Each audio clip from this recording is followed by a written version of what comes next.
Hey, good evening, everybody, and welcome to Popco the Writers. Since Paul's not here, don't know where Paul is. Thought he was going to be here. Still hoping he's going to pop up, so we shall see. But we'll see how the show goes with just me. It's been a while. I don't think I've done a Popco the Writers by myself, which is kind of interesting. It's more of Popco the Writer, but all right. We are going to talk about Book of Boba Fett. But before we get into that, let's talk about the new year. Hope everybody had a good holiday and a safe new year, and you're all happy and healthy, and everything's going well.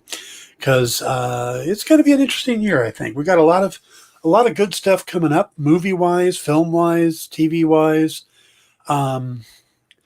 But the world is in a very strange place, so hopefully it's going to be a good year. We all deserve a good year, I think. We've had a couple in a row that have been a little on the crappy side, so let's hope things are going good. And hey, check it out. Mr. Story decided to join us. Hey, sorry about that. Little snag in my process. No problem. You're here now. That's what's important. So I'll just dock you for the minute 45. Am I late? But before we start talking Book of Boba Fett, I do want to point out two things.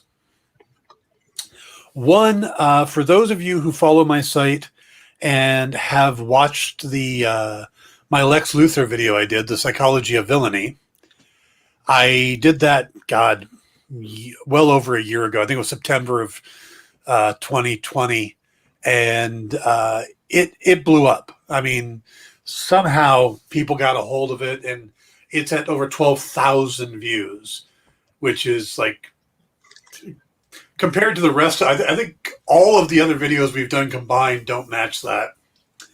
And it's gets a lot of good comments and stuff. So I was really happy with that. So I decided to do another one back in May. Did one on the Riddler, his what makes him tick, and how I don't necessarily think it's OCD. That's the Clock King. Yeah. So I did up a full workup of why I thought he suffers from obsessive compulsive personality disorder, which is not OCD. Those are very different. They appear similar, but they are different, and with a comorbidity of bipolar 1. So I worked all that out. I recorded it in May, and had two things come up. One, realized I was on a new computer with a new version of Adobe Premiere that I did not know how to use. And number two was just went through a horrific summer with Lisa got into a car accident. I ended up in the emergency room. It was just, I just kind of kept putting it off. So New Year's Eve, I was just hanging out by myself this year, decided, all right, I'm going to figure this out. I just started putting it together, and next thing I know, by the next morning, I had it all completed and loaded up. So it's up, it's running now. And so love for you guys to check it out. It's Psychology of Villainy, The Riddler. So take a look at that. Also, I'm going to be announcing soon a Kickstarter that I have written. There's a page for it right now up. Should be able to find this real quick, but there's a page for it that you can be reminded when it is going to go. As soon as I find when it kicks off. Yes, when it's going to kick off. There's already like almost 375 people following it, which I think is amazing. So, but that's all on Dynamite. That's there. It's there. I just wrote it, but let me put that in the chat. So if anybody wants to follow that, they can. So that's kind of in the same vein as Sunstone, the Stepan Sejic graphic novel. It's a 120-page graphic novel, kind of a erotic romantic comedy. So check that out. All right, let's get into the show, Mr. Story. How was your New Year's? My New Year's was very laid back. I I am getting lots of feedback off your thing, so I'm trying to turn down my microphone. But anyway, long story short, it was very very low key, and I was exceedingly happy with that. I was perfectly fine with not, going crazy. And frankly, I hope many, many people were willing to, not go out and get drunk off their backsides. Because it seems like a bad idea right now. Oh yeah. How about yours? Mine was quiet. I been doing so much in December with going up the hill and down the hill and all that other stuff that just decided to stay home. Yeah. I played some Warcraft and watched some movies. That's about it. I watched the new reunion for the Harry Potter cast, Yeah. which was depressing as hell. Really? Yeah, because they're sitting around and none of them have really had these outstanding careers since the movie. They have little things here and there, but none of them. Ratcliffe has done pretty well. They've done well, but they're not huge. Not like the. Sure, nothing like Potter. Yeah, and you can see that they all miss each other and stuff like that. And then they get to the section where they talk about the people they've lost, and it's like, oh my god. I mean, they talk about a handful of people. Well, Richard Harris. Yeah, that's true. Alan Rickman. Yep. A couple of the actors involved, and then the woman who played Malfoy's mother. Mm-hmm.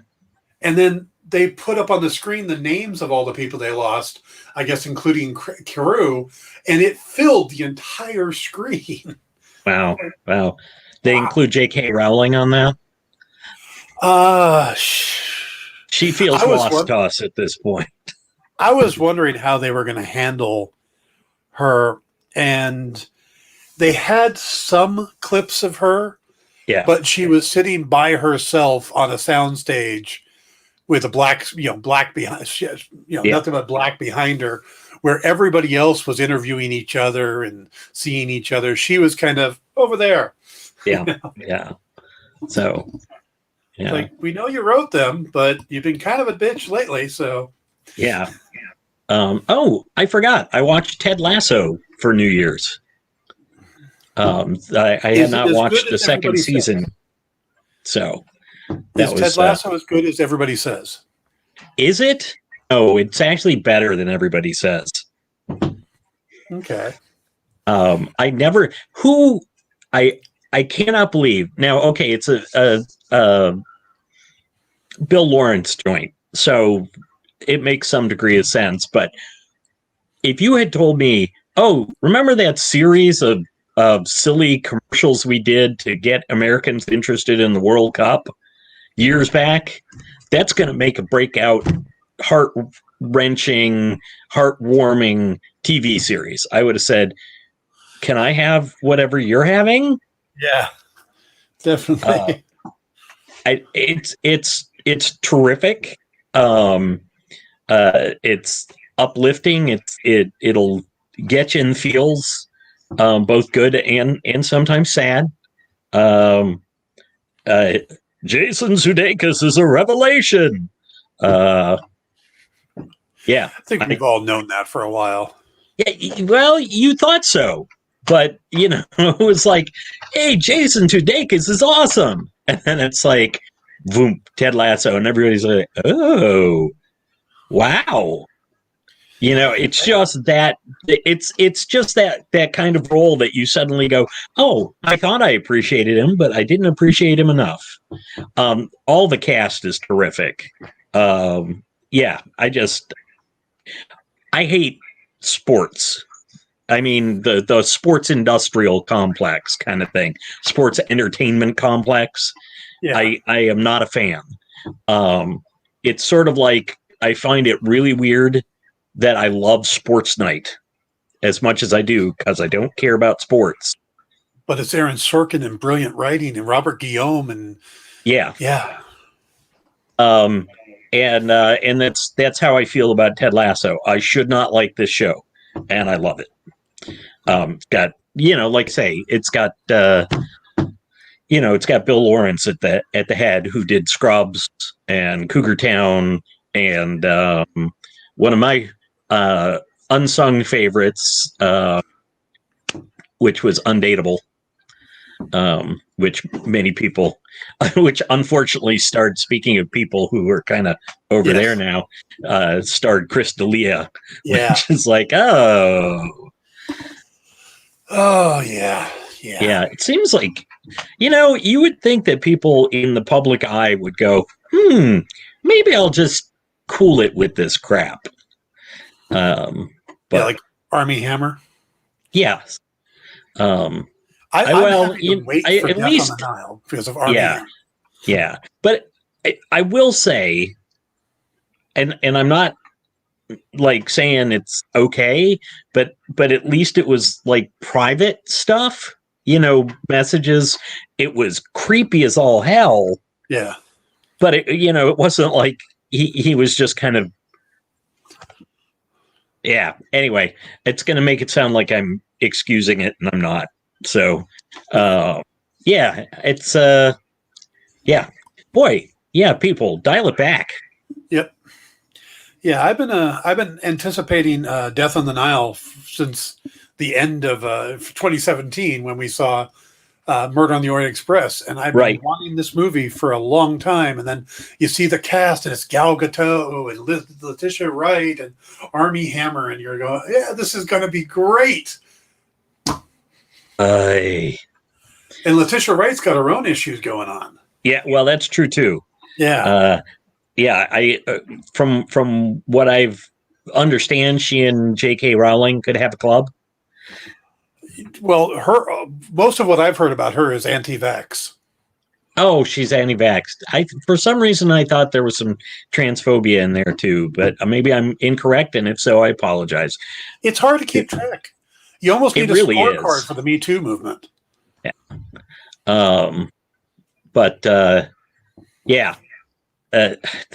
Anti-vax. Yeah. But anyway, and we got the anti-vax nonsense from Ted Lasso. I also after there's some, I've noticed there's certain series that I haven't gotten to, or I started and didn't get back to.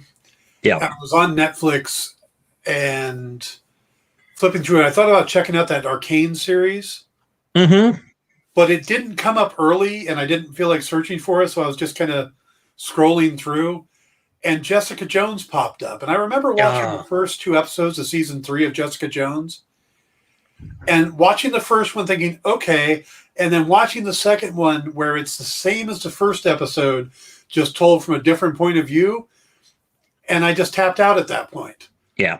Like, that was horrible, and I don't like the character that, she just isn't very likable at this point.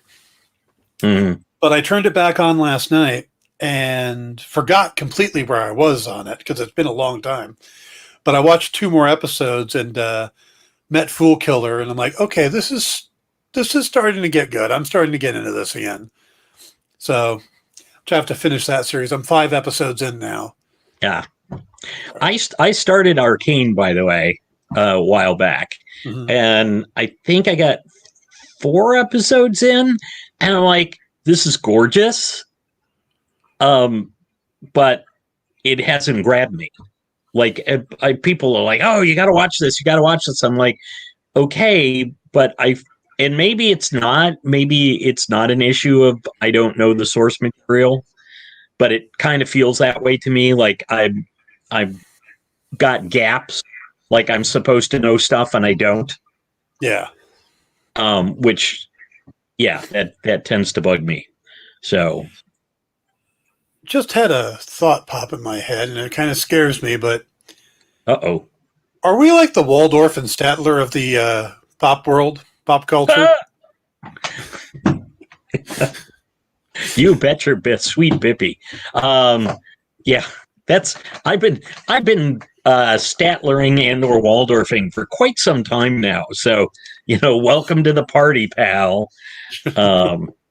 That's yeah, we I do sometimes feel grumpy. Like when we get to our main topic, I'm think I'm going to break out some grump.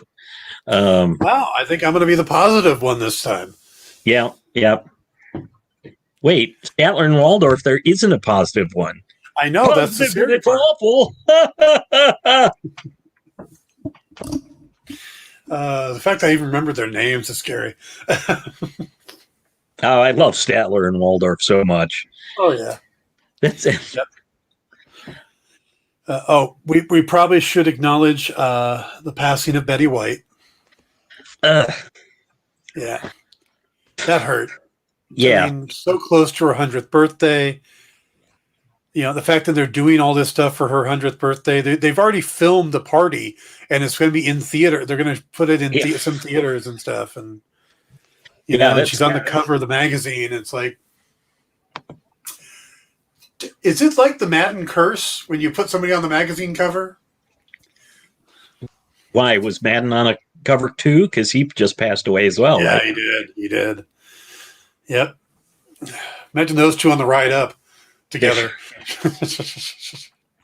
Oh, that's funny. You assumed that Madden was on the way up. You assumed Betty White was on the way up. Oh, well, if Betty White wasn't on the way up because she earned it, she was on the way up to complain. Yeah.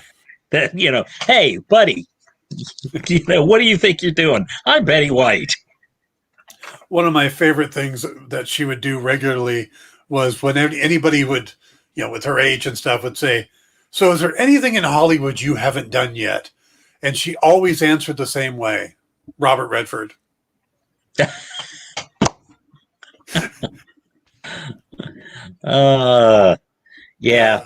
Well, it's so funny too, because we eventually got to know her, like a lot of people now know her as her character from Golden Girls, who was the goofy kind of sweetheart of the, naive. Meanwhile, those of us who are a little bit older remember her from Mary Tyler Moore, where she was the sex pot. She was the Rue McClanahan character. Yes, exactly. Which I heard somewhere that they originally wanted her for Blanche. the Ruse. Yeah. So I thought that was interesting, but yeah, I mean, so many people just associate, but she has such a long and storied career, and was not. She was just and I'm probably going to get myself in trouble for it. But she seemed like a Hollywood broad in the best sense of that word.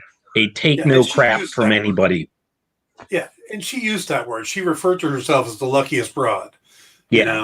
But just her history.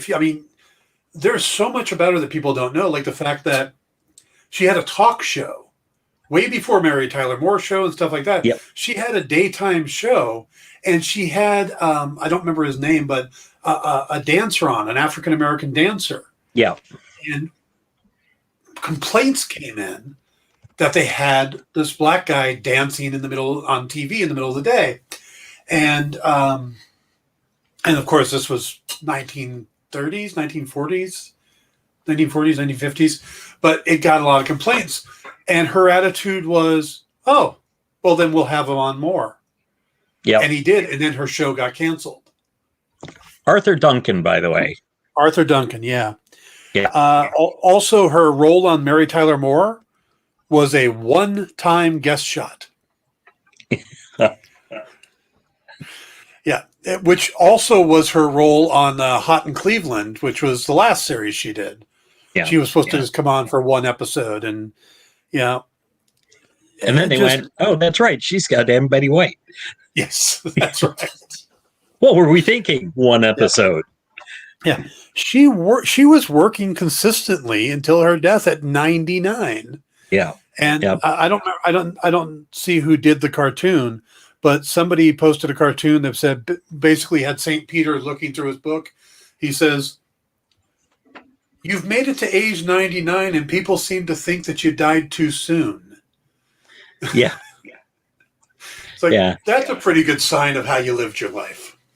I can't properly reference it, but I saw uh, somebody post on social media that Betty White did not die. She grabbed 2021 by the throat and dragged it into the afterlife with her. Hero to the end. Yeah. Yep, Jamal, we agree with you. Definitely was an amazing talent. Yeah. So, Yeah. we're losing a lot of our icons. We're losing a lot of our big stars. I mean, we lost Ed Asner. Speaking of Mary Tyler Yeah. Moore, we lost Ed Asner a few months ago, and and that was heartbreaking. And, yeah. Somebody posted a picture of them on Mary Tyler Moore saying, "Suzanne will not be deterred. She's still chasing him after all these years." Yep. But yeah, it is. Well, and it's interesting because I know that there are stars now, but I think part of it is with network TV stars from the 70s and 80s. They were in everyone's home, for so long. The series tended to run longer, and there wasn't as much to watch, so you weren't coming home and going, "Oh, maybe I'll just watch Netflix today." You tuned into one of the networks, and so you saw Mary Tyler Moore, or you saw these things, and they went on, or Golden Girls as well. And so there's sort of these are the people that were like in the fabric of our lives, which I don't mean cotton. Yes, I knew where you were going with that. I just realized I said that. It was like, oh crap, that's Logan. Cody says Golden Girls is the best. I have very fond memories of watching it with my grandmother. And good evening to you too, sir. Hope you had a good hope you had a good holiday. I look at some of those older shows, and it's like even when we were young, we would see these older shows. Yeah. Because that's all that was on. You didn't have cable. It's like Bonanza ran from 1959 to 1973. Yeah. That's a long time for a TV Western. And then wasn't it serial or syndicated as Ponderosa while Bonanza was still running? Something like that, yeah. Yeah. Like, or MASH was like, 16 years. It was, I think it was already in syndication before it ended as well. Yep. It was in syndication before it ended, because that's how I watched it. I'd watched it in all the syndications, and I'd catch the new episodes on Mondays. But the whole 100 episodes so you could go to syndication thing was huge. And nowadays it's like, no, hey, we got the Sports Night, 2 seasons. We'll put it out on disc. It's great. Yeah. Or anything on Netflix, it gets 2 seasons. Yeah. But I was talking about Gail Simone is going off today about Bonanza. Was on Twitter, and she was talking about the thing that surprised me about Bonanza is that when it started, Lorne Greene was 44 years old. But his hair was pretty white already. It was. Pernell Roberts and Dan Blocker were 31. That meant he was playing their dad and being only 13 years older than them. Right. Wow. But the Old West, things were different. Yeah. Yes. All right. We should probably get to our main topic. Speaking of elderly shows like The Golden Girls, Book of Boba Fett. When they announced the series, they told us they only told us 3 actors that were in the series. Yeah. Ming-Na Wen, 58 years old. Jennifer Beals, 58 years old. Tamora Morrison, 61.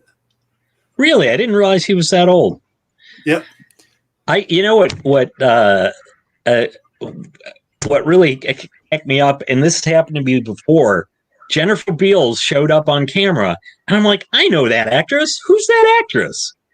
And I like ran through several people, and then I see the credits and I go, like, of course that was Jennifer Beal. I like the last time I went, who is that actress? Now at least this time she was heavily made up. Yes. Um, Yeah. yeah. And her roles, I think, is going to be interesting. But let's look at it at the. I'd say let's talk about the episode in two parts. Let's look at back to tank time and modern time. Yeah. Because basically, any time that the dreams were back, yeah, and he was in the back to tank, they basically, it almost feels like, because I originally thought this was going to be 6 episodes when everybody was talking about it when it first came out. Now it's supposed to be 7. Oh, okay. And I kind of get the feeling that they went ahead, they put the series together, and then everybody goes, we're finally going to know what happened in the Sarlacc pit. And Jon Favreau probably went, we want to do what? Oh, yeah, I guess I should probably. What happened in the Sarlacc pit? Hey, Patton Oswalt, what happened in the Sarlacc pit? Okay, yeah. Gloved hand out of the sand. I like that. Okay. Because I got to tell you, that sounds entirely plausible to me because, oh my God, I just wanted it to end. Every time they went into one of these things, I'm like, I don't care. You brought him back. Just keep going. Also, anytime we had a back to flashback, there was no Ming Na Wen. And really, that's why I'm there. Okay, you are going to be the grumpy one. Yeah, oh God. It was excruciating to me. And I kept going, oh my, I'm like going to be the only person on the face of the planet that doesn't like this show. And then they got into some of the current stuff, and I'm like, okay, this I can get into.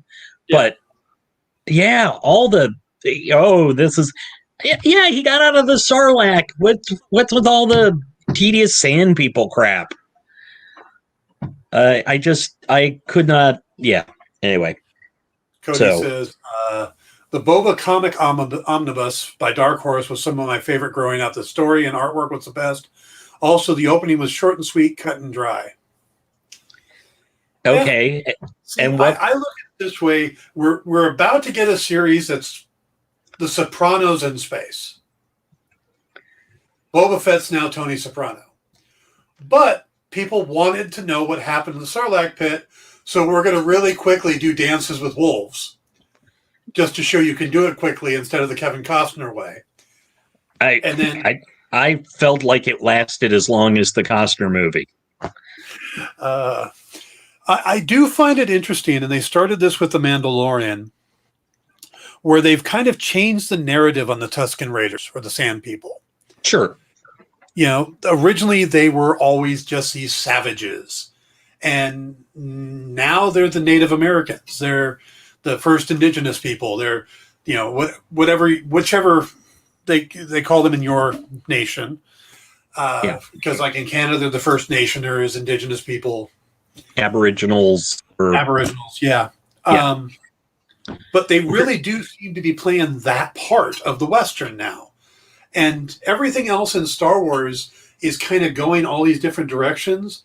But Jon Favreau seems to be embracing the source material that Lucas embraced, which were Westerns and samurai films. Yeah. You know? So it makes sense that since they're on Tatooine, that they're making them basically the Native Americans. You know, and I find that interesting, and I find that we're getting a lot more characterization from them. But the fact that they haven't had anybody like, we still haven't unmasked one. We don't know what they look like under the masks. Yep. Are they masks? Are they just humans that were raised that way? You know, the fact that we've never gotten a sand person outside of Tatooine. It's like, I was raised a sand person, but I came to the city. And, you know.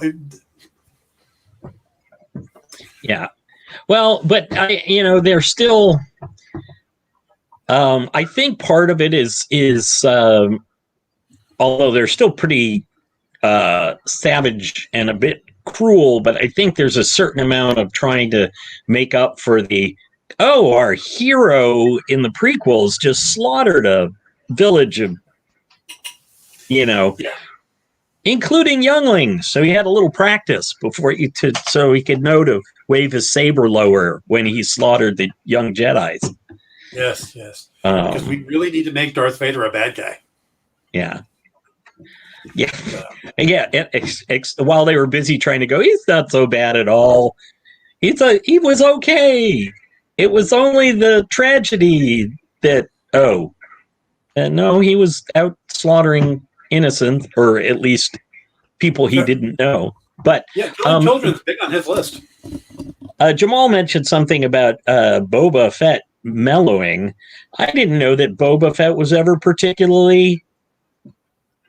He's never seemed particularly much of anything before. Let's be honest. I watched Empire Strikes Back and Return of the Jedi, and much as I love Jeremy Bulloch, who played Boba Fett initially, rest in peace. Boba Fett in the actual Star Wars movies was kind of a lot of buildup and not a lot of follow through.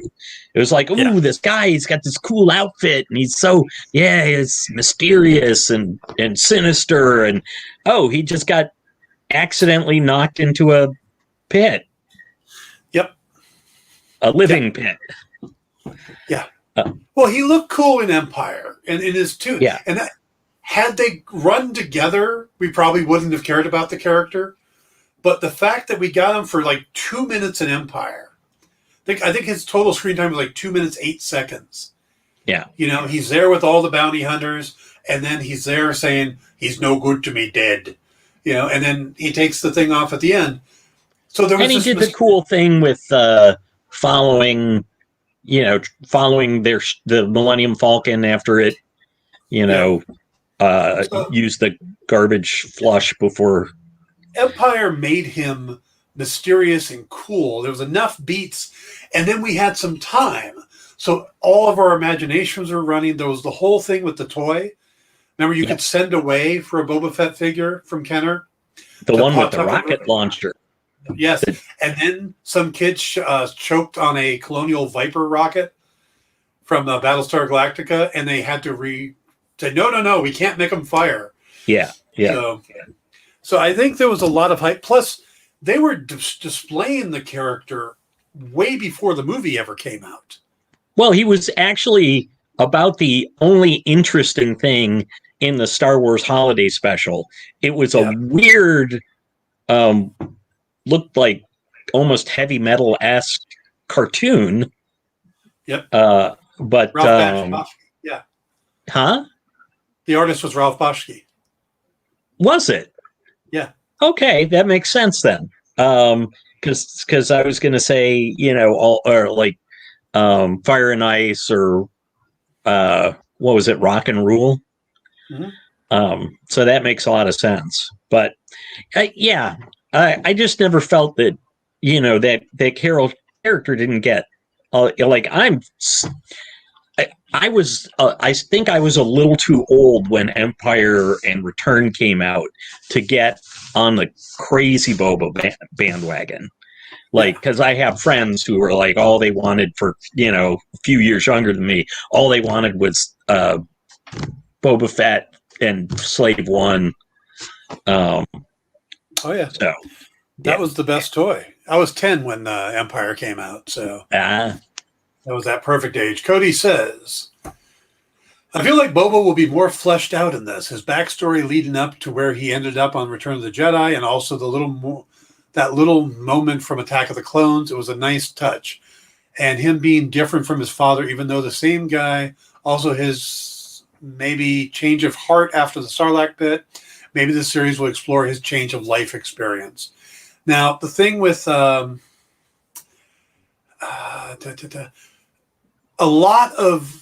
a lot more to Boba Fett but it was all done either in the animated series, the Clone Wars. Wars, Yep. or in novels and comics. So even though if you're just watch the movies, there's not that much to Boba Fett. But even if you're looking at that, you get, you got to look at the Boba that popped up in the Robert Rodriguez episode of Mandalorian season 2, where he shows up with a gaffy stick and is start kicking ass like a like a Tusken Raider. And you're like, Yep. well, where did he get all that from? How did that? So you do need that story. And so his connection to the Tusken Raiders, plus I have a feeling the Tusken Raiders are going to be part of this story because he's trying to take over Tatooine. If he can call in the Tusken Raiders as backup, that's going to be huge if he uses them somehow. So, agreed. I do have one gripe about the modern section of the storytelling. Oh no, a bunch of guys set up around us with force walls. It's a shame Boba wasn't wearing, I don't know, a jetpack.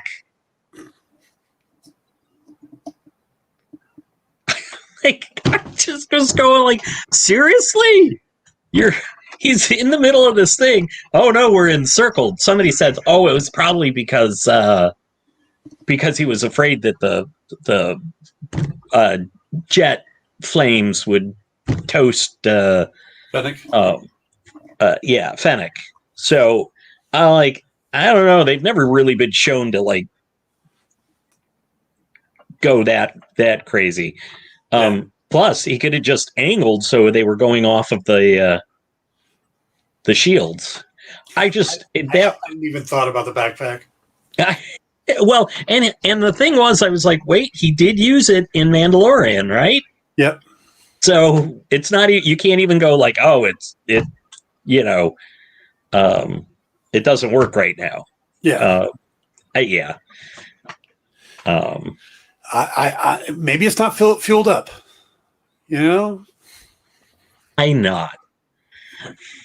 That was the one thing that bugged me about the modern segment.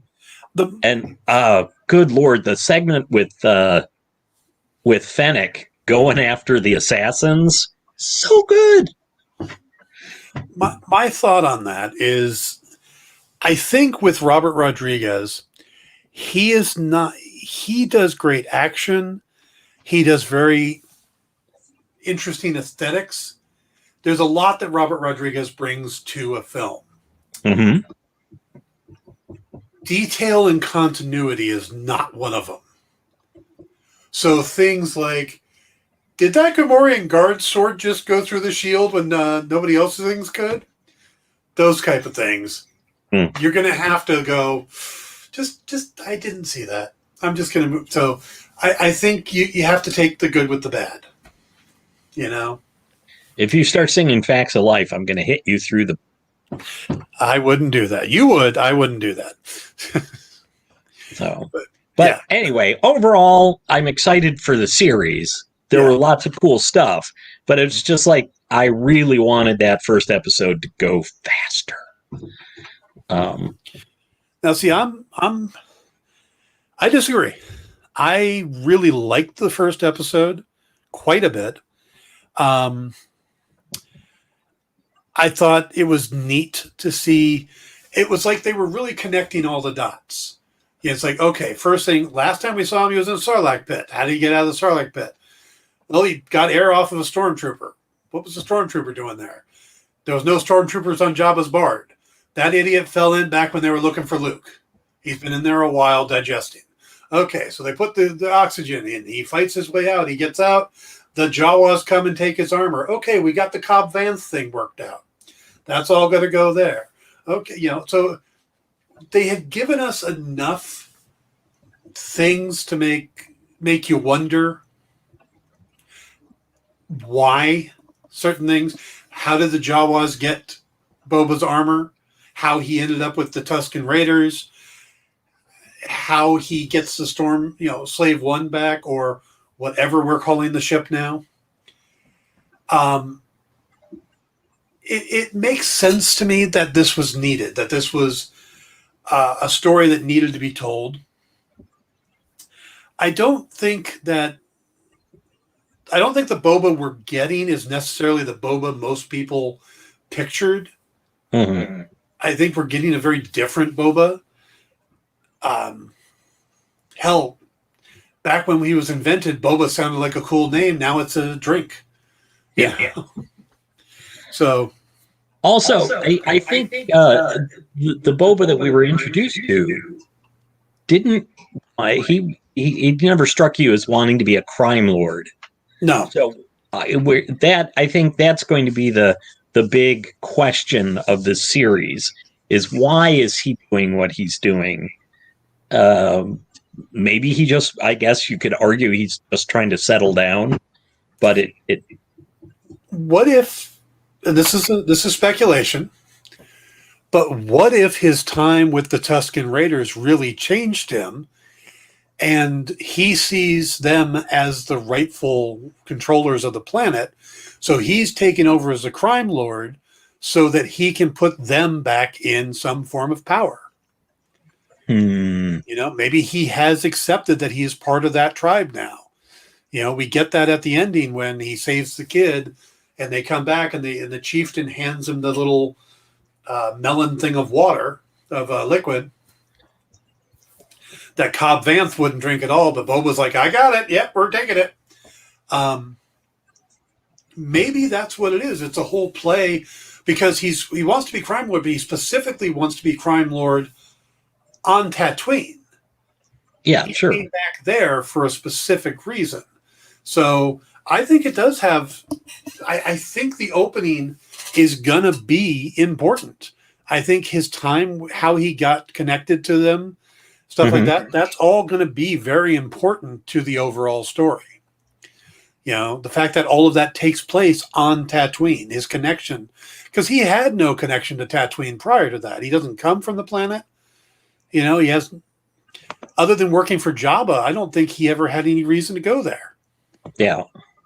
Was So, yeah, it was. I was going to say his no, he ran into Boba on Tatooine. who did? Or Boba ran into the Mandalorian on Tatooine. Yeah. Yeah. So, I mean, has he been off Tatooine since he got out of the me? My impression is that he's not leaving. He was not going to leave until he got his armor back. Yeah.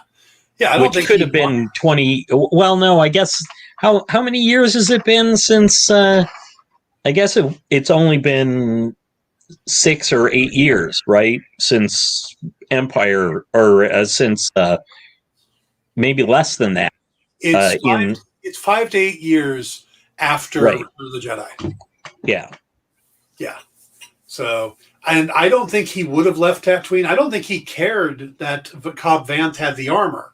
It's when the armor left the planet, because he could always go get it if he needed it. He knew where it was. It was helping people, whatever. So I think that's kind of where his attitude's been.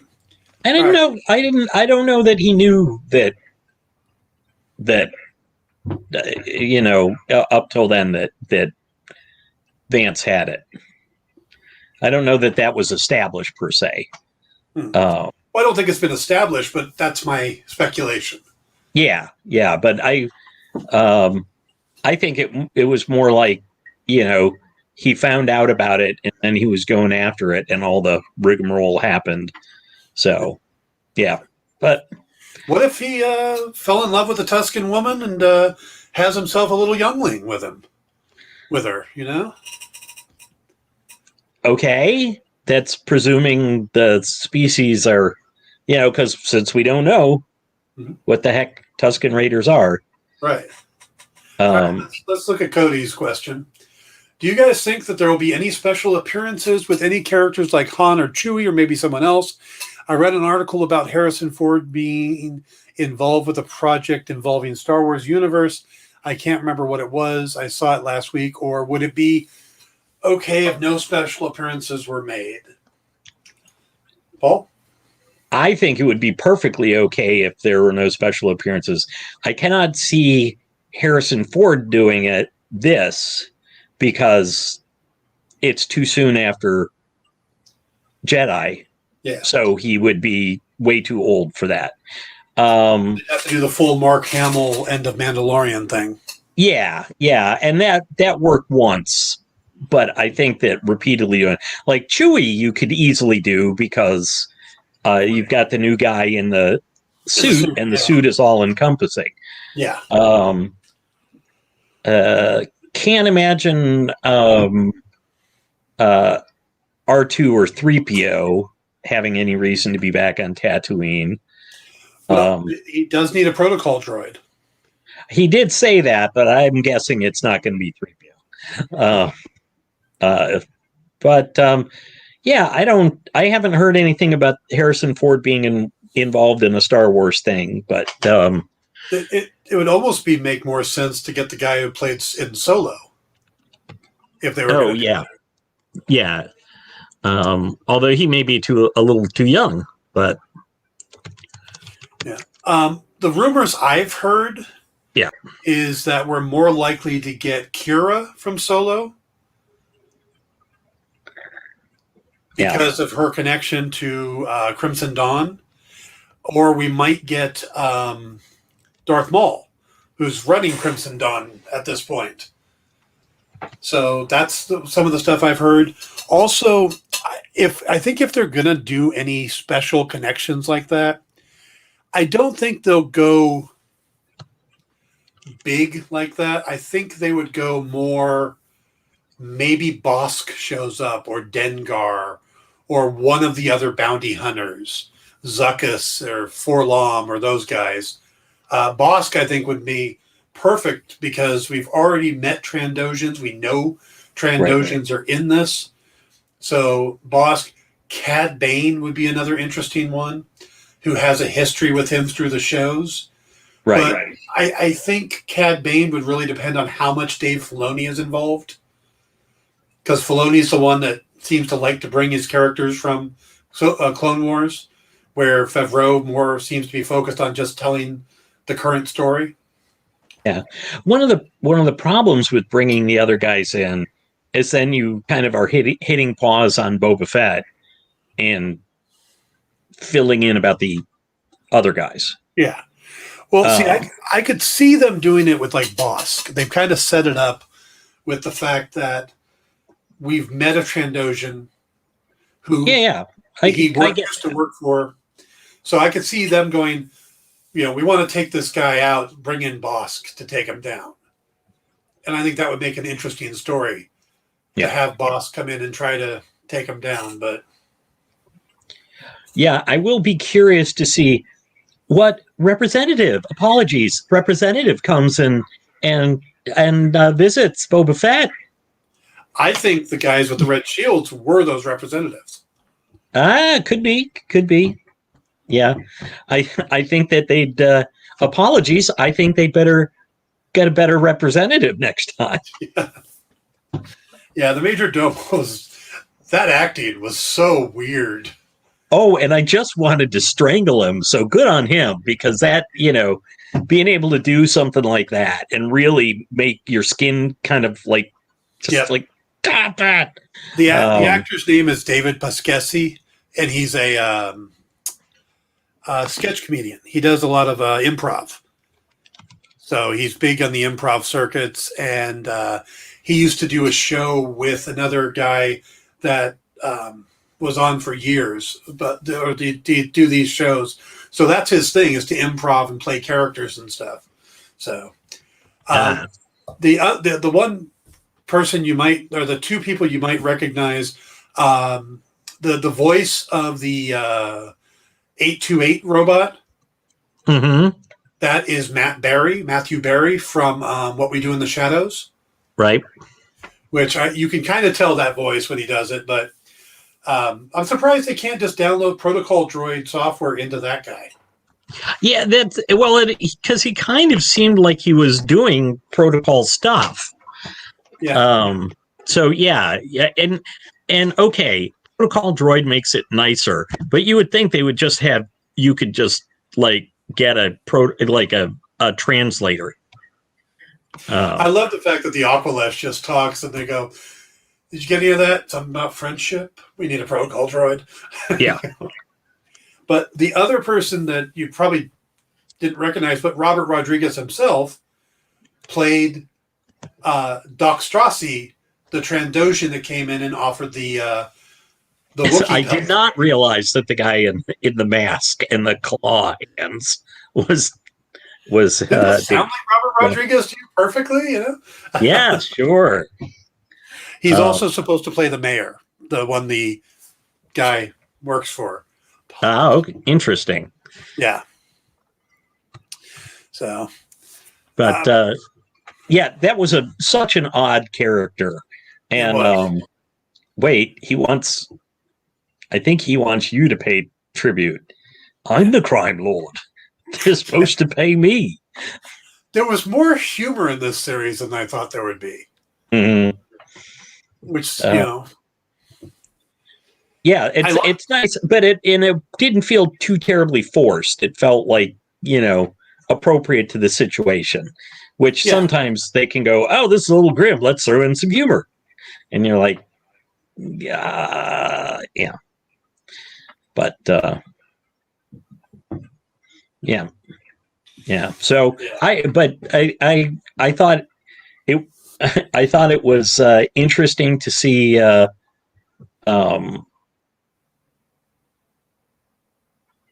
I used to work for that guy.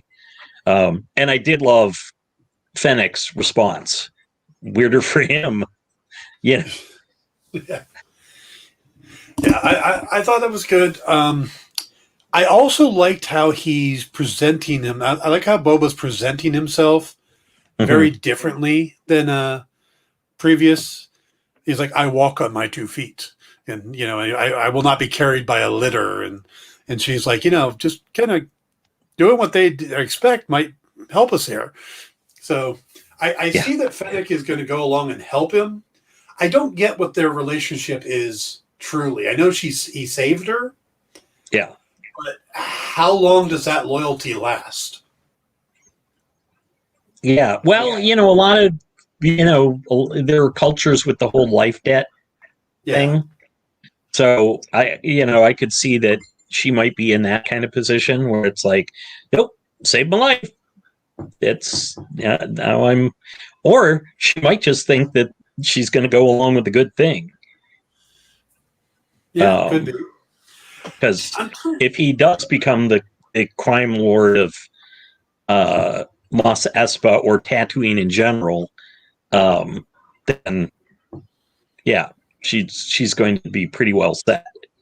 True. I'm curious. Maybe she'll get a shinier helmet, if you know what I mean. Yes.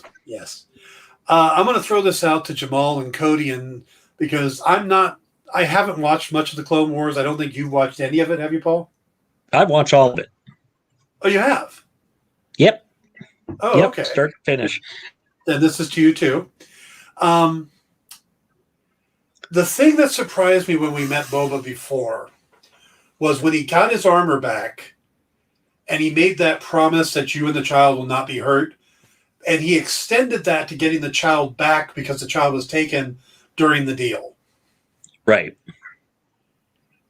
Is that the character that they built up in Clone Wars?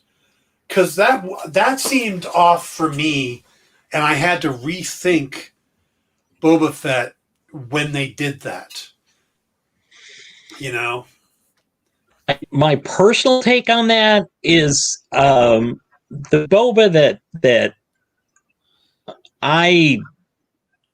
that is compiled from all the stuff I've seen is more kind of vengeance driven and professional. So maybe they're making it a point of professional pride that they were in the midst of the thing and things went wrong. So But yeah, he seems different to me. Yeah, maybe he's past the vengeance part. Maybe that's life with Yeah, the Tusken Raiders have changed him, could be, mellowed him. could be. Maybe it's something in the melon thing, something in the water. Yes, the water shells. Yes, Uh, yes. So, but all right, let's talk about the. Yeah, I know you weren't a big fan of the past for the flashbacks. I to be honest, I didn't mind the content so much as I just thought it was weirdly paced. Hmm.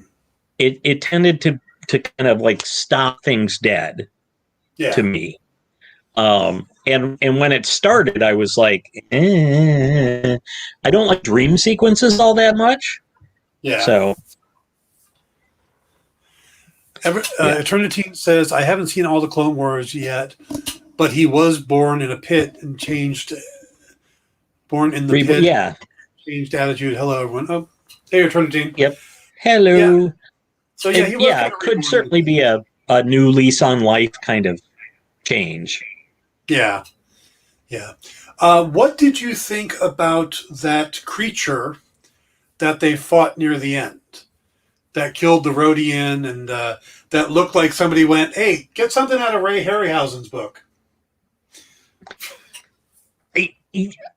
Uh, I I liked the reveal. I didn't love the creature so much. Um, I like it didn't. I out of kind of all the new creatures that we've seen, Yeah. um, or frankly, even the Rancor in the Mm-hmm. in Jedi, it was sort of like it was just okay. It's sort of a centaur lizard, it and that kept roaring like a gorilla. Like I Mm-hmm. also expected it to thump its chest like it was trying to intimidate. Um, so It just struck me yeah, as an homage to Ray Harryhausen. yeah, You know, I think was it the Kraken in Clash of the Titans. had a similar vibe to it. So maybe that was it.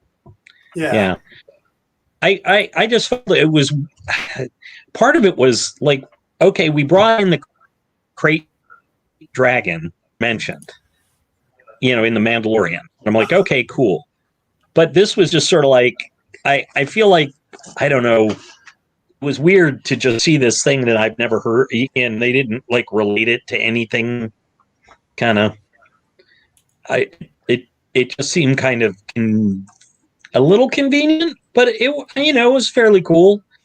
I thought it was a little weird that they like he let the kid pretend that he killed it, and then the chieftain or whatever is like, yeah, no, I got you. Here, have some water. Um, but like, it seemed weird that all the other Tuscans were like, yeah, the little kid killed it. Trying to see. Let's Uh, see. Where I get you what you're saying there, Eternitine. Yeah, see, that's the Kraken from Clash of the Titans, and it looked Yep, like the head looked identical to me. yep. I really think it was just you know, yep, bring on the Kraken. Yeah, I think it was just an homage to Ray Harryhausen. I Yep. think that's what they wanted to do, and more power to them, Fair, right? fair enough. Fair enough. Now, if Boba gets a metal owl of some sort, that'll be really. No, Hawkeye got the owl. Oh, that's right. Yes. So, whereas Boba better get Kraken.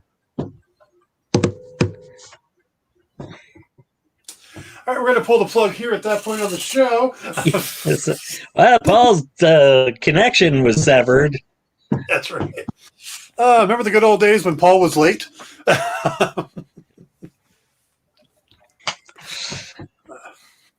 What do you think of? Let me get the name right. Need to pull up my. Let's see, it's right here. Garsa Fwip. I thought Fwip was a strange name. It was. But I kind of liked her. I got the feeling she was playing Boba with her effusive, "Oh well, everything is yours now," kind of stuff. So I'm watching her. I think that she's going to turn out to be much more insidious, much more dangerous than she came across. Whip. Yeah, Garsa's Flip. I think she's either going to be much more dangerous or she's going to end up being an ally. Well, could be both. Yeah. Yeah. I mean, they are trying to do a crime lord, Godfather, Sopranos thing. So it's going to be interesting to see just how they put all the pieces together for it. Because, I mean, that's a genre that hasn't been done in Star Wars yet. There was a talk of a series that was going to be the Underworld of Corellia. Yeah. Not Corellia. Yeah. Was it? Yeah. It works. Coruscant. Coruscant. It was the underworld of Coruscant. Yeah. Someone said she looked like a carrot head and her lackey. Yeah. Boy, the guy was. Yeah, the guy was quite. We haven't seen a hugely buff Twi'lek before. Yes. That I can remember. It was just like, hello. Would you like to see my tendrils? Tendrils, yeah. Oh, there's a good question. Will she do some Ola type flash dance for Boba? We can hope. What a feeling that would be. Oh, the puns. I thought we'd leave them behind in 2021. You thought we'd leave them behind? You're a maniac. Yeah, I saw that one coming too. Cody says, interesting seed-like or shell-like creature with the water that they're digging for. Here I am thinking the moisture evaporators were the only thing with water.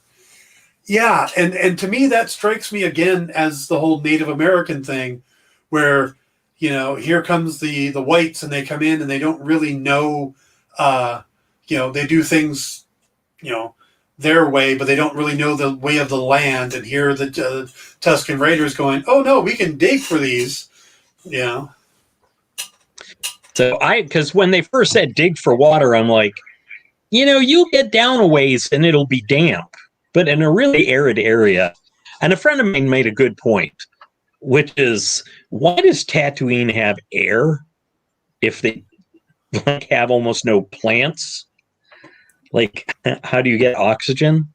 But that's a traditional problem with the science fiction, the old school science fiction space fantasy stuff of, oh, it's an ice world. Oh, it's a forest planet. Oh, it's a desert planet. It's like, no, if the whole planet is a single environment, chances are life is not happening there. Right. Right. Perhaps the Sarlaccs create oxygen by breathing in carbon dioxide. Or they digest people and fart out oxygen. Another possibility. Absolutely. I just figure I just figure there's some sort of there's some sort of vegetation that handles that, even though it's not lush around the place. But paging Neil deGrasse Tyson. Neil deGrasse Tyson. If you'd like to come on the show and explain this shit to us, we'd appreciate it. Neil deGrasse Tyson. Or explain why there really wouldn't be. Yes. Yeah. Fun ruiner. Yeah, mount up. Yeah. But yeah, I'm very interested. They laid some good groundwork, and I'm interested to see where it goes. But man, I can definitely do without too many more flashbacks. but I get the feeling it's going to be all through. Yeah, Lucas loved Flash Gordon type world environments. I just let it go, and that's wise because it's like Barsoom. There wasn't a whole lot of vegetation on there either. Yet they all lived. That's because they had oxygen factories. Do you not remember the oxygen factories? It was the whole wrap up to the first book. They used, I think they used the 8th ray or 9th ray to somehow create oxygen. Says, maybe Boba will get Jango's blaster he lost while fighting Obi-Wan. That would be interesting. Yeah.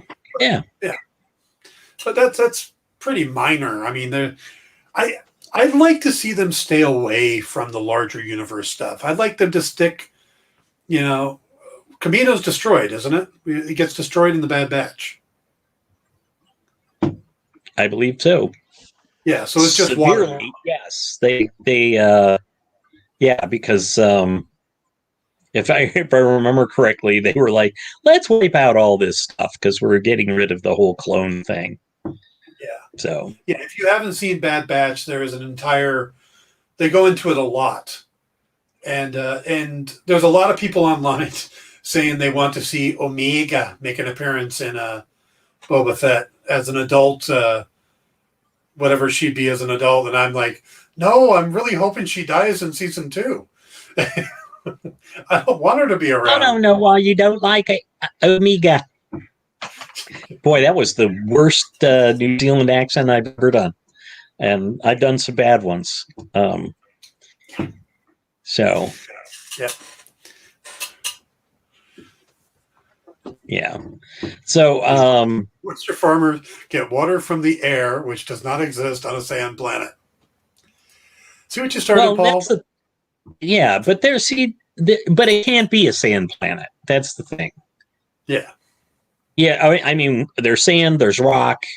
We've seen little bit of scrub here and there. It just, even the desert isn't a desert. It isn't pure sand. I mean, yes, there's some places I'm sure in the Sahara that's just. There are places in the desert that are pure sand, but they're different vegetation that adapts. Yeah. Nope, in Star Wars, sand planets exist, just like whatever the name of the place was Rey was on. Yeah. Omega is Palpatine's clone mama.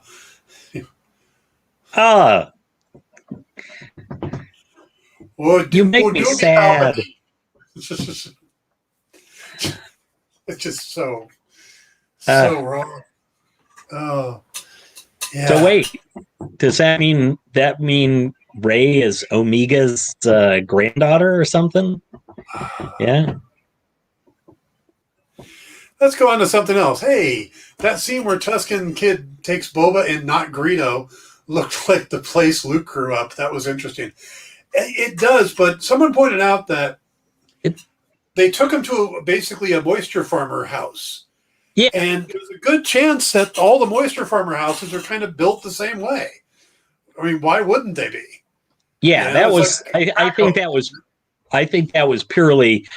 Yeah, the idea was, first you'd get that feeling, but and quite honestly, it could have been where Uncle Owen and Aunt Beru lived because they weren't living there anymore. True, they did lose the place when they died. Someone else would have taken over. Yep. But Boba Fett was taking place closer to Mos Eisley or Mos Espa than Mos Eisley. Although apparently he did feel like Luke did mention trying to go to Anchorhead, and Boba said if we can get to Anchorhead, I can get us off world. So Anchorhead is kind of like Barstow. There's nothing really there, but it's just where all the buses converge and So it's not as big as Mos Espa. Espa's the big Mos Espa, I believe, is the capital city of Tatooine. Yeah, it's not as tidy as Mos Pelagos, which is really small. Yeah. Prefab oyster farms from Tatooine Realty Company. Exactly. Yeah. Yep. They roll them out. They pre-make them. Anderson Probably Home. the first human or whatever they call them settlers that came in all came with kind of like Sears Roebuck used to have the Craftsman Home package that you ordered out of the catalog, and they shipped it out to you with all the stuff, and then you built it. Yeah. So, wonder how many of those are still standing. Oh yeah, whenever they say Craftsman style homes a lot, but my impression is that there are still Craftsman homes out there. Although it may be kind of like the ship of Theseus, if they've replaced everything since they put it up, is it really the same house? Well, that's a good question now with Boba Fett. How much of Boba Fett has been replaced, and do we still have Boba Fett? Yeah.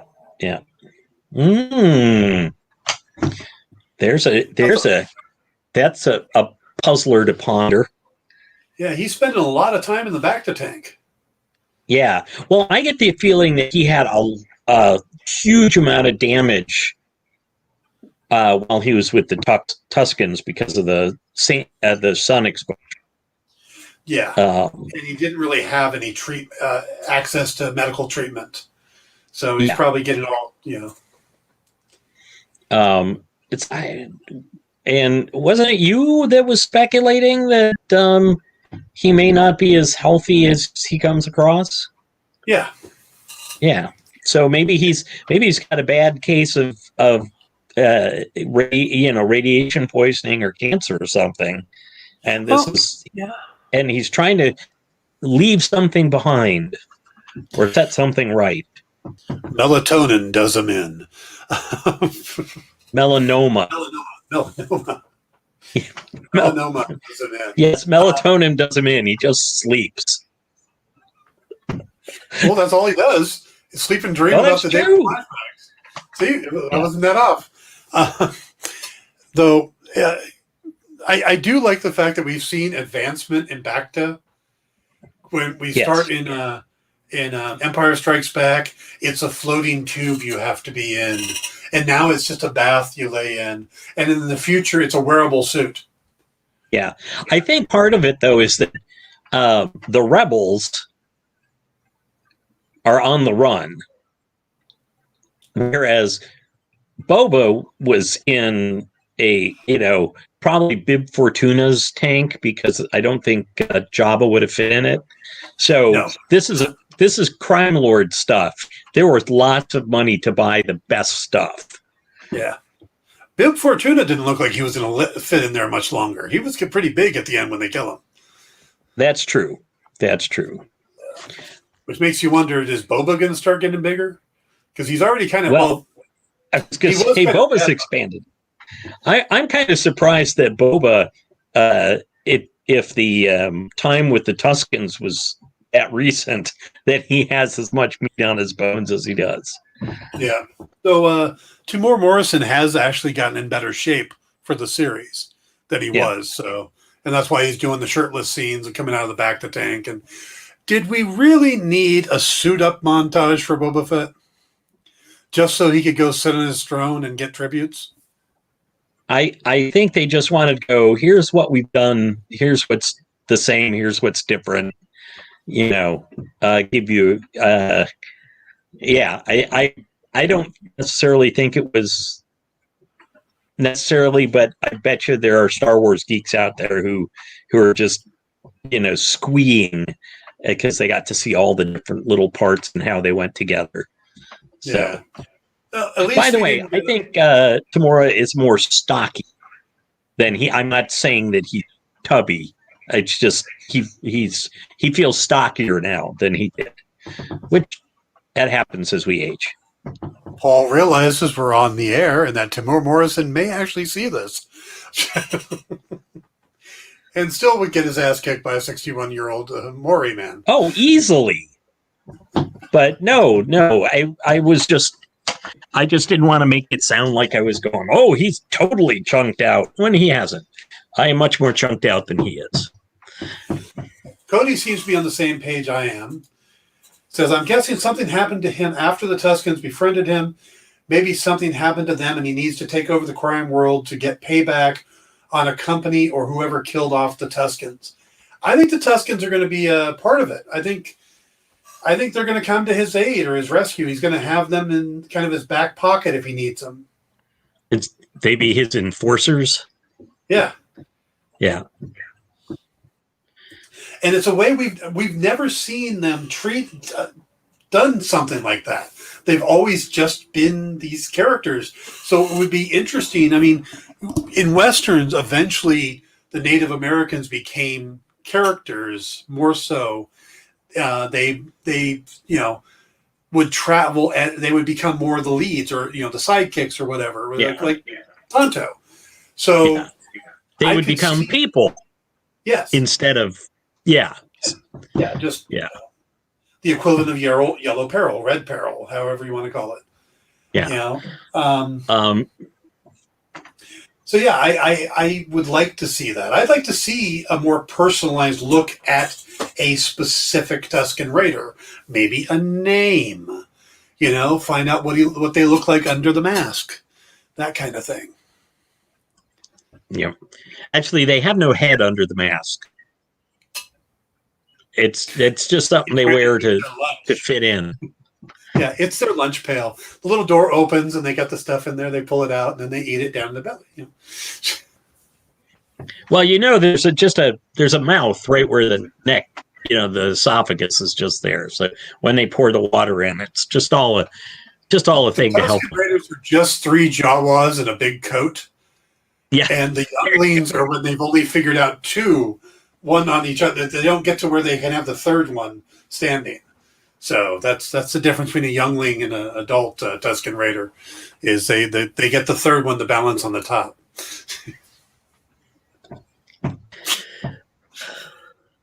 And that way, they travel that way to hide their numbers.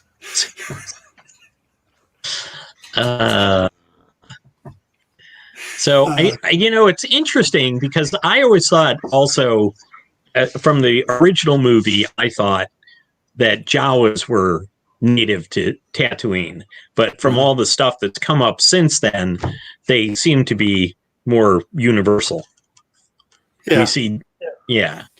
We see them on Navarro. We see them on whatever planet Quill came from. So yeah, they're definitely all over the place. Yeah, yeah. Whereas we don't see Tusken Raiders, not so much. Yeah. Cody says, I remember reading when I was little that they are not allowed to show skin or any part of their body because it's forbidden. So it could be a religious thing. Well, and religious things are often inspired by pragmatism. So like. They may have had problems with, getting scorched all to hell.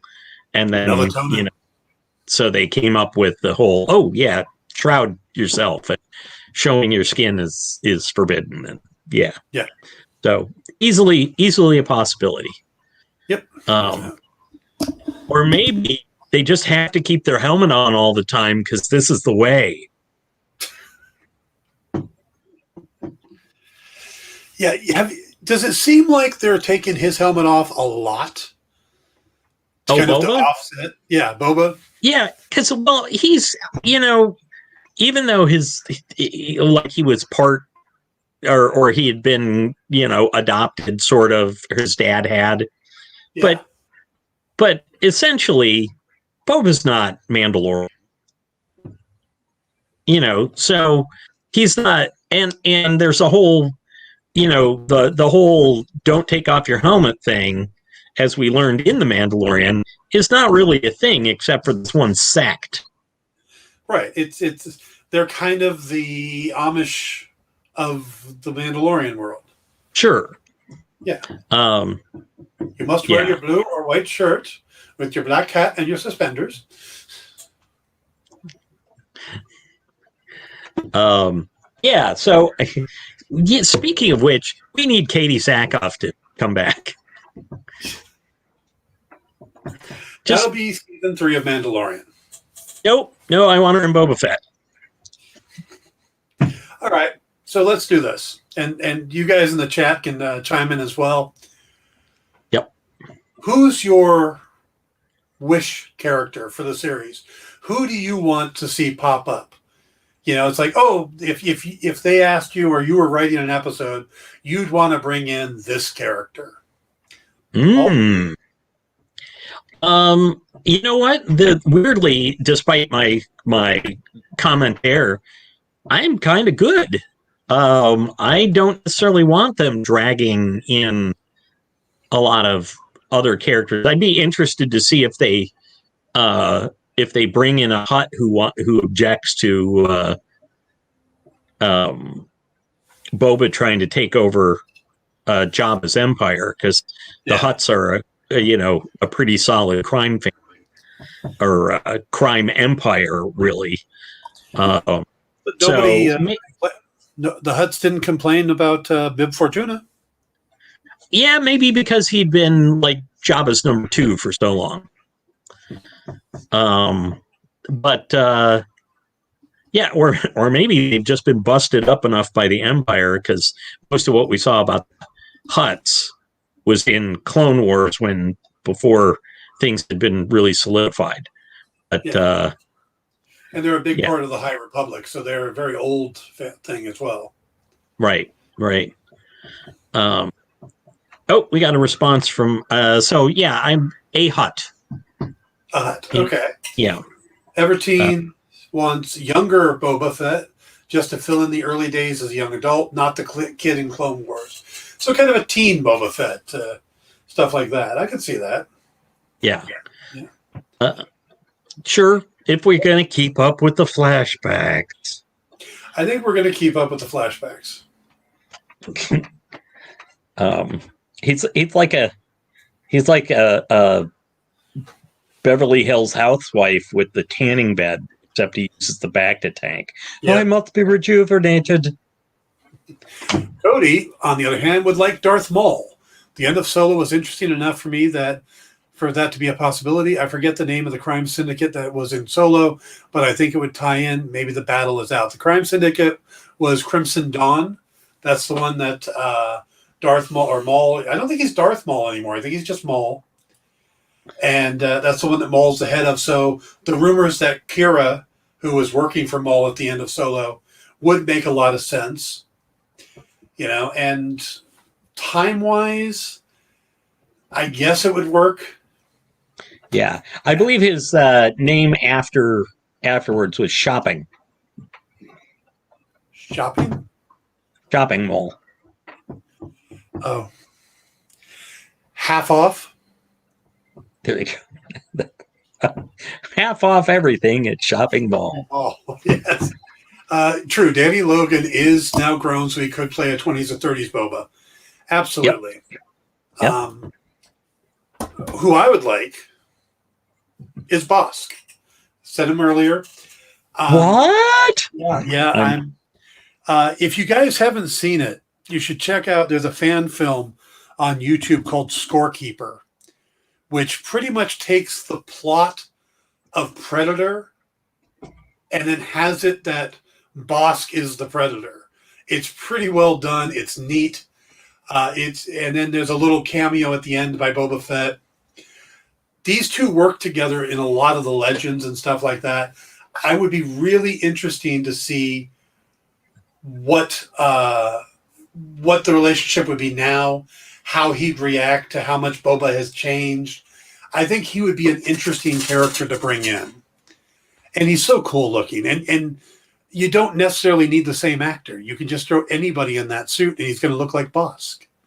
So that's which is, I think, what they did. They probably just gave the Bosk prosthetics to somebody and then threw on the robe instead of the. Well, the spacesuit was from Doctor Who. Is from Doctor Who, yeah. So. Everteen says Kira would be nice. Wrap up her Solo story. Yep. Agree. Oh, Andrew's popped in.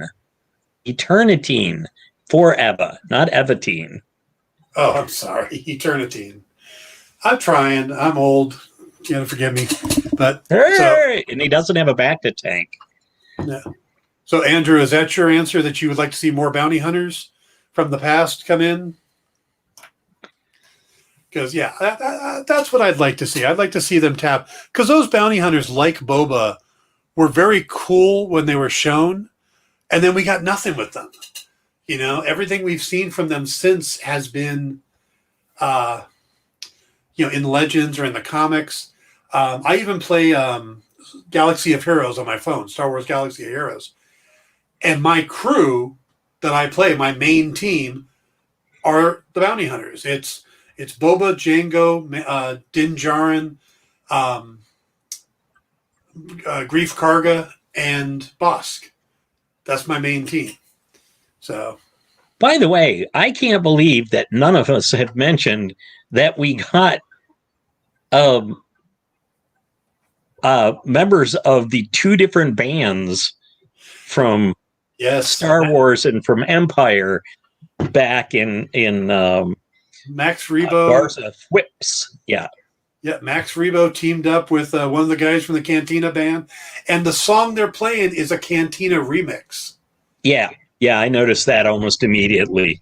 So I like that. It felt nice because it was like it's not the Cantina, but like these are probably famous players on on Tatooine. So yeah. All right. Eternitine says Boba could bring the band back together, just have all the Empire Hunters come back for a Seven Samurai episode. Oh God, that would be awesome. Yeah. That would be awesome. Okay, Andrew says, side note, in my world, there would be a loose trilogy of Solo, Lando, and end with Kira.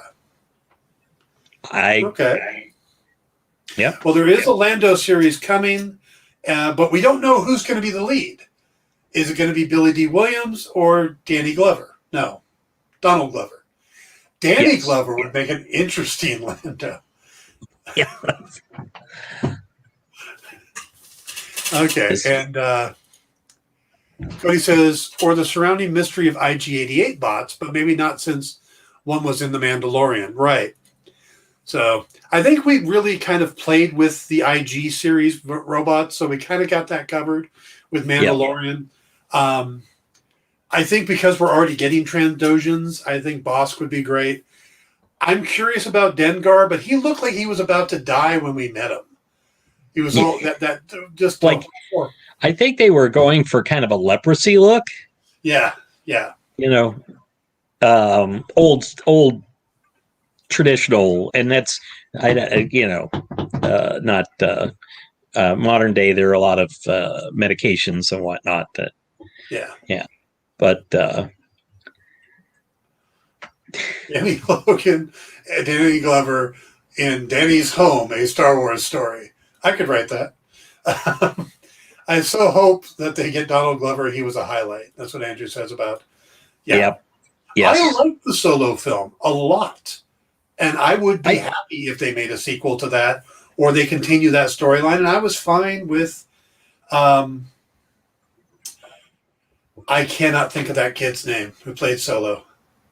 Was it Ensort or who?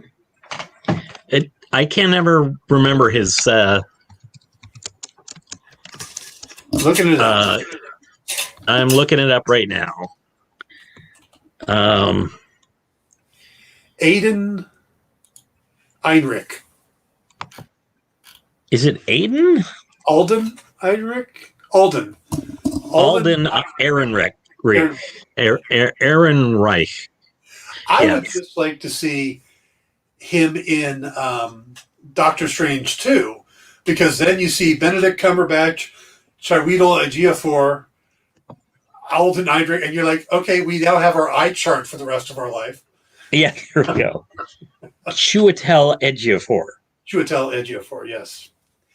I always say Chiweedle because it's how you spell it. Yeah.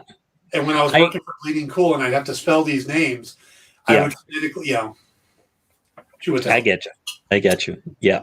Because if I was Holy feeling crap. cheap, We've zoomed through that hour and a half. we did. So we're going to have to close the book on the Book of Boba Fett. Chapter 1.